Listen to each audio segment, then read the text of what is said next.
So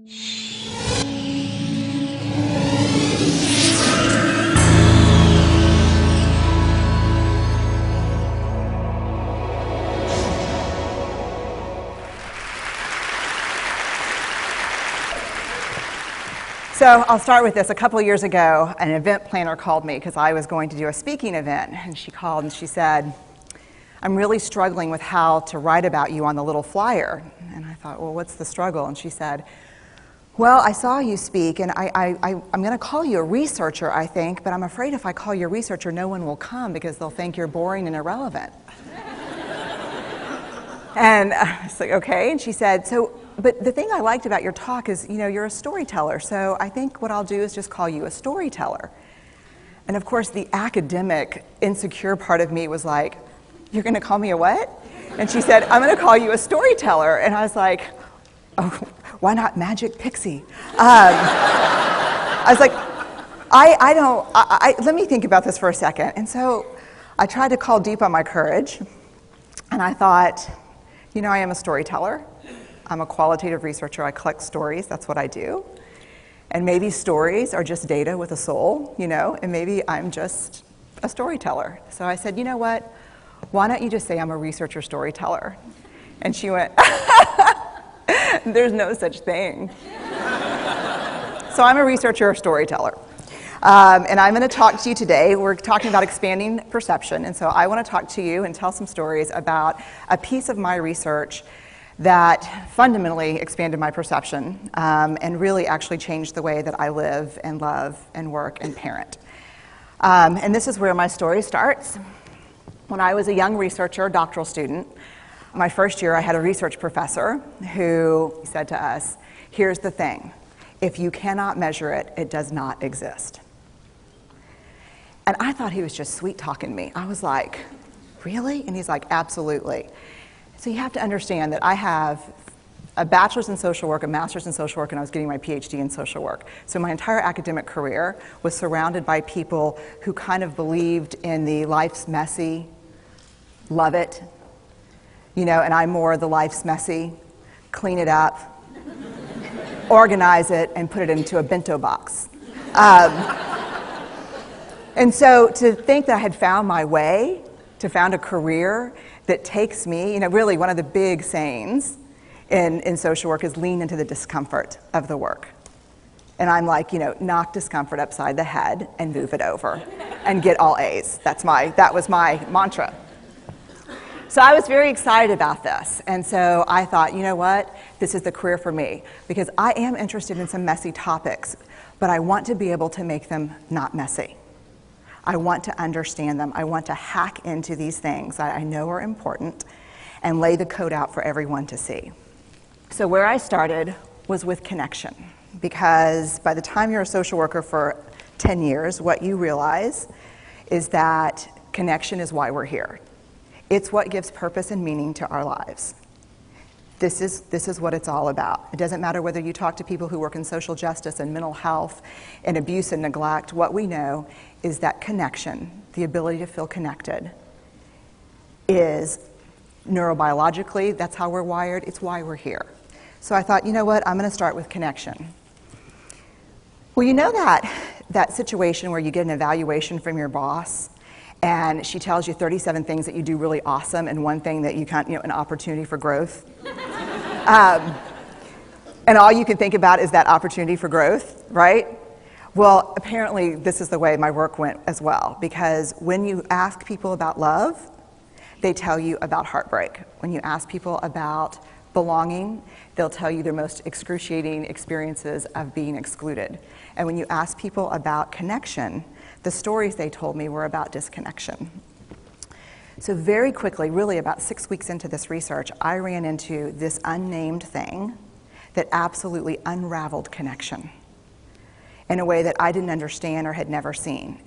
And so I pulled back out of the research and thought, I need to figure out what this is. And it turned out to be shame. And shame is really easily understood as the fear of disconnection. Is there something about me that if other people know it or see it, that I won't be worthy of connection?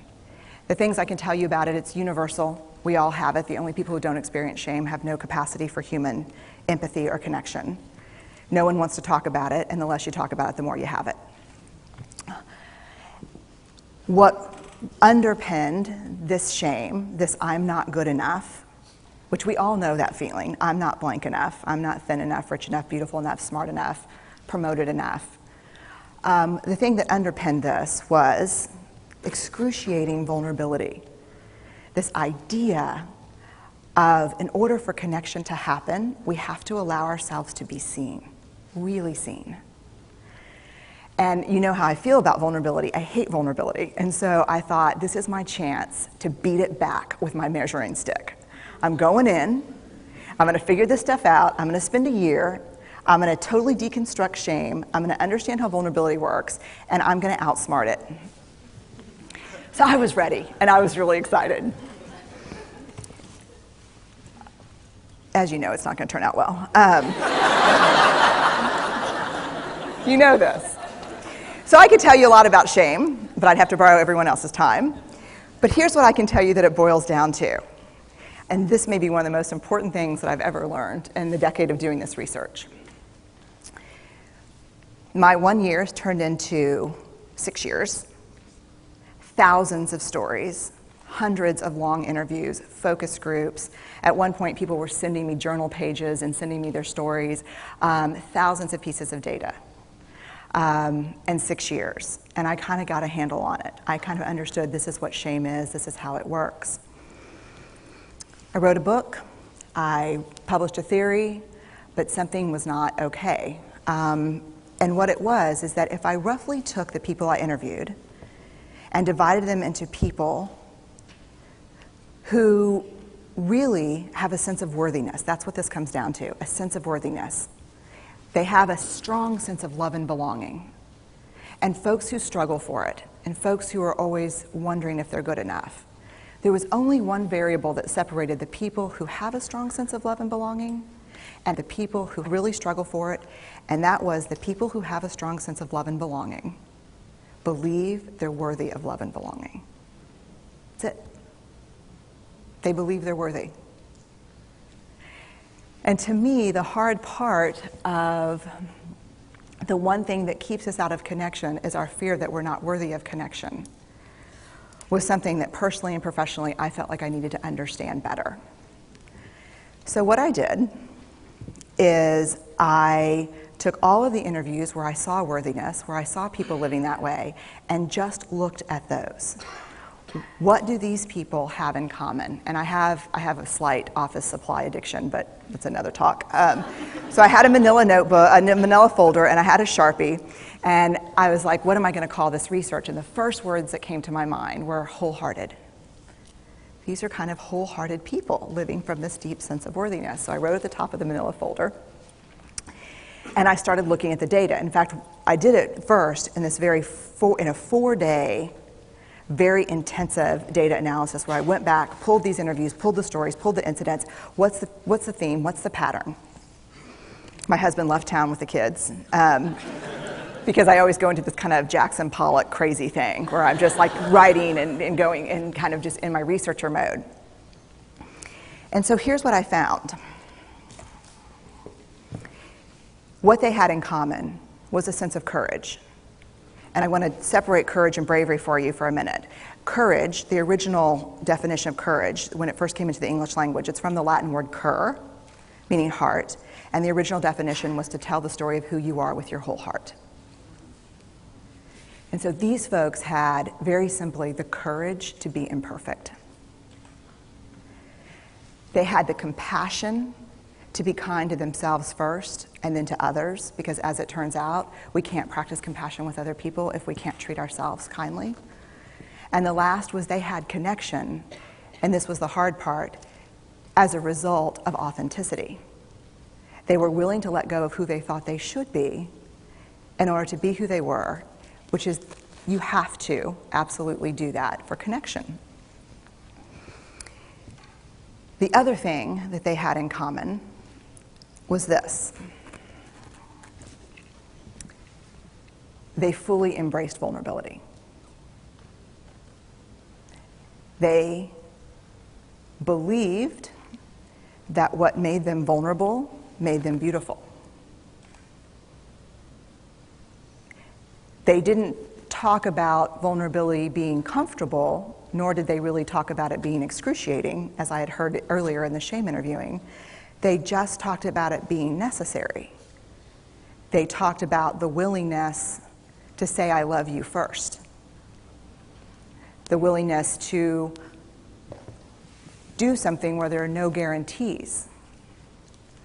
The willingness to breathe through waiting for the doctor to call after your mammogram. The willing to invest in a relationship that may or may not work out. They thought this was fundamental. I personally thought it was betrayal. I could not believe I had pledged allegiance to research, where our job, the definition of research is to control and predict, to study phenomenon for the explicit reason to control and predict. And now my mission to control and predict had turned up the answer that the way to live is with vulnerability and to stop controlling and predicting. This led to a little breakdown, which actually looked more like this. And it did. It led to I call it a breakdown, my therapist calls it a spiritual awakening. Spiritual awakening sounds better than breakdown, but I assure you it was a breakdown. And I had to put my data away and go find a therapist. Let me tell you something. You know who you are when you call your friends and say, I think I need to see somebody. Do you have any recommendations? Because about 5 of my friends are like, woo, I wouldn't want to be your therapist. And I was like, what does that mean? And they're like, oh, I'm just saying, don't bring your measuring stick. It's like, okay. So I found a therapist. My first meeting with her, Diana, I brought in my list of the way the wholehearted live. And I sat down, and she said, how are you? And I said, I'm great, I'm okay. And she said, what's going on? And I said, and this is a therapist who sees therapists, because we have to go to those because their BS meters are good. And so I said, here's the thing, I'm struggling. And she said, what's the struggle? And I said, well, I have a vulnerability issue, and I know that vulnerability is kind of the core of shame and fear and our struggle for worthiness, but it appears that it's also the birthplace of joy, of creativity, of belonging, of love, and I think I have a problem, and I need some help. And I said, but here's the thing, no family stuff, no childhood shit, I just need some strategies.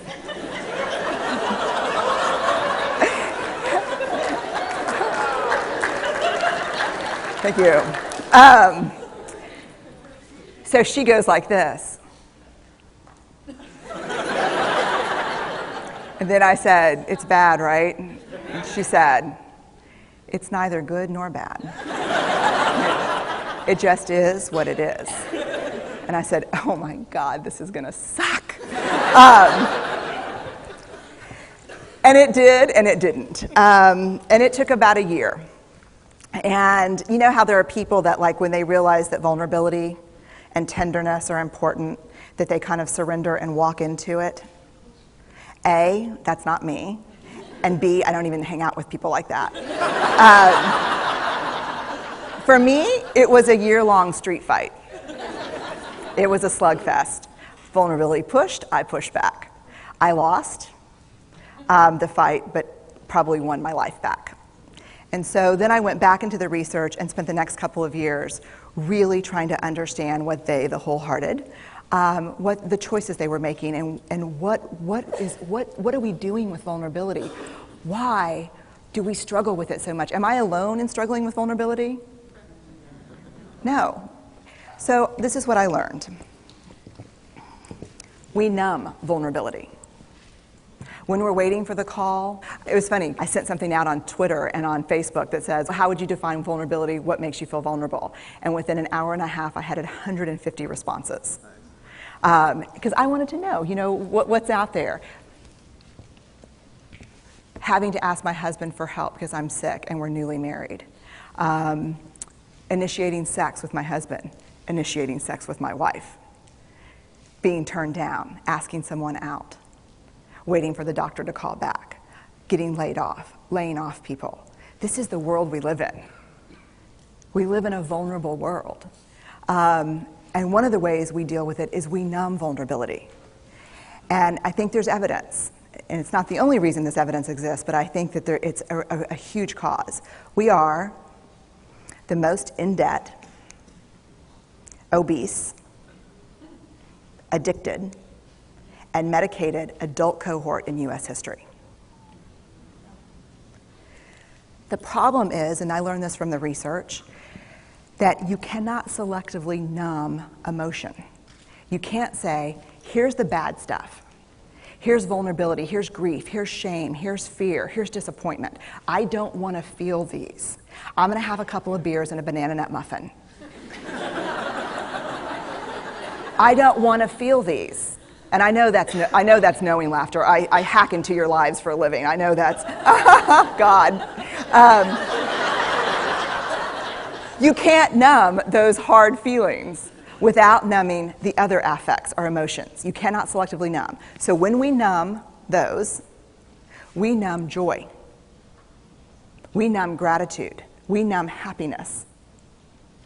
And then we are miserable and we are looking for purpose and meaning. And then we feel vulnerable. So then we have a couple of beers and a banana nut muffin.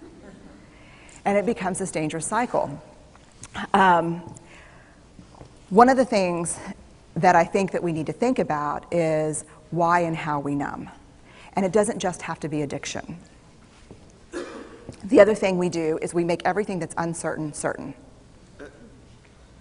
Religion has gone from a belief in faith and mystery to certainty. I'm right, you're wrong, shut up.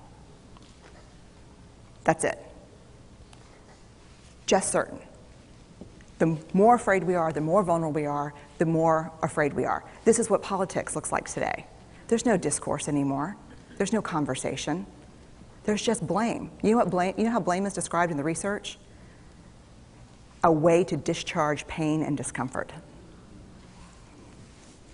We perfect. If there's anyone who wants their life to look like this, it would be me. But it doesn't work, because what we do is we take fat from our butts and put it in our cheeks.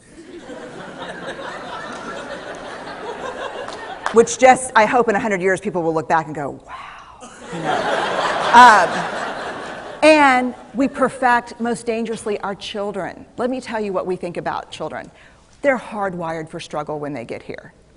When you hold those perfect little babies in your hand, our job is not to say, look at her, she's perfect. My job is just to keep her perfect, make sure she makes the tennis team by 5th grade and Yale by 7th grade.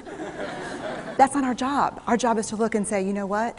You're imperfect and you're wired for struggle, but you are worthy of love and belonging. That's our job. Show me a generation of kids raised like that and we'll end the problems I think that we see today. We pretend that what we do doesn't have an effect on people. We do that in our personal lives. We do that corporate, whether it's a bailout, an oil spill, a recall. We pretend like what we're doing doesn't have a huge impact on other people. I would say to companies, this is not our first rodeo, people. We just need you to be authentic and real and say, we're sorry, we'll fix it. But there's another way, and I'll leave you with this. This is what I have found. To let ourselves be seen, deeply seen, vulnerably seen. To love with our whole hearts, even though there's no guarantee. And that's really hard, and I can tell you as a parent, that's excruciatingly difficult. To practice gratitude and joy in those moments of kind of terror when we're wondering, can I love you this much? Can I believe